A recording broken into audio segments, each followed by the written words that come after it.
So, for the first question, who are you? The best way to know your inner self is to love yourself. So, knowing myself is an always changing, learning, and evolving person. So, this one is the hardest question I got to encounter that helps me to evaluate my life and what it means to me. So, at my age, I look at life as an adventure because I know that I will encounter new things. So as a 21 years old, I got to see myself as a loving daughter to my parents, a kind sister to my siblings, and a sweet confidant to my friends. So life is full of challenges, and because of that, I learned to be tough.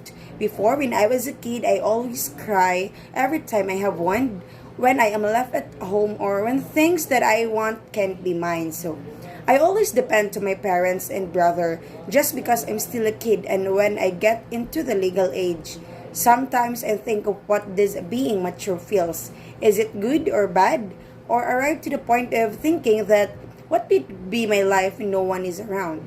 So I know that is not easy to change, and age is not the basis of making your own decision, but it's about one sense of responsibility. So I need to stand alone and taking off this immaturity of mine and start being a mature one. That is why now that I am old enough to face everything, I need to be independent, adjust to the new life that I will have, a new challenger that I will be facing soon. So I will create a memorable life experience so to my loved ones and learn to stand alone. So I am a fighter ever since I was born, a challenger that needs to be challenged more, and I would accept every challenge that God gave me, a challenge that helped me to be brave. So I would accept and declare that experience can change everything. So goodbye to the old me and hello there, achiever. So for the second question, what are your dreams, aspiration, and dreams in life? So each one of us has a dream, and I am forever thankful of what I have right now.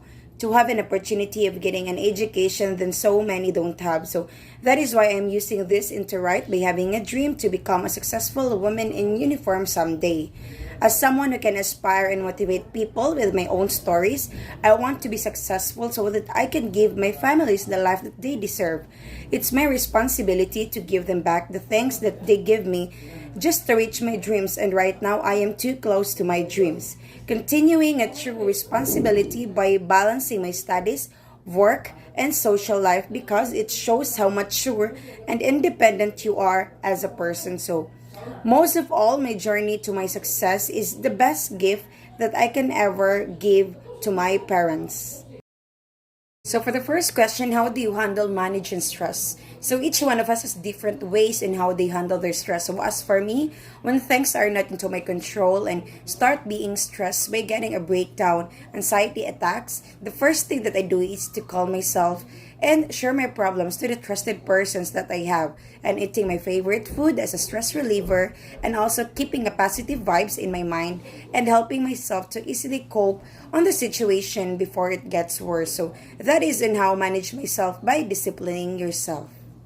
For the second question, how do you handle criticism and praise? So, when we do good or bad, other people has always a comment on it. So, as for myself, I handle this kind of situation when someone is criticized or give bad comments about me is simply I should thank him or her. Why? Because it made me more stronger and bolder to do more to achieve my goals in life. So, even if it hurts, but it gives me some kind of energy that I am not perfect, so it is okay to commit some mistakes, but the main goal of that is how you listen in all of those criticism and you try to change and be better. So if you can rise above the pity insults and attacks and respond in a calm and a positive manner to the meat of the criticism, you will be the better person. So how do you set your goals? As a graduating student, I have so many pressure about what could be my future after this stage in my life right now. So I decided to discipline myself in order to achieve my goals. It always requires a steady attention to our actions and determination for wanting to achieve something big. So in order to achieve our goal in life, we need to deeply desire that goal that we want, because I believe that the weak desires bring weak results. So you need to have the strong desire to achieve the goal you want to. You have also to decide what you want and also start to think about what this goal means to you. you should take time to think what you are setting the goal you have chosen. So how do you build your self-confidence? Self-confidence can only be achieved if you trust yourself with your own abilities and capabilities for any situations that you may encounter. So start not comparing yourself to others. That is my main goal, to build my self-confidence, because I know for myself that there are things that I am good and others cannot. So everyone is running their own race and life isn't a competition. So we have different ways to build our confidence. We just got to believe in yourself and everything good will follow.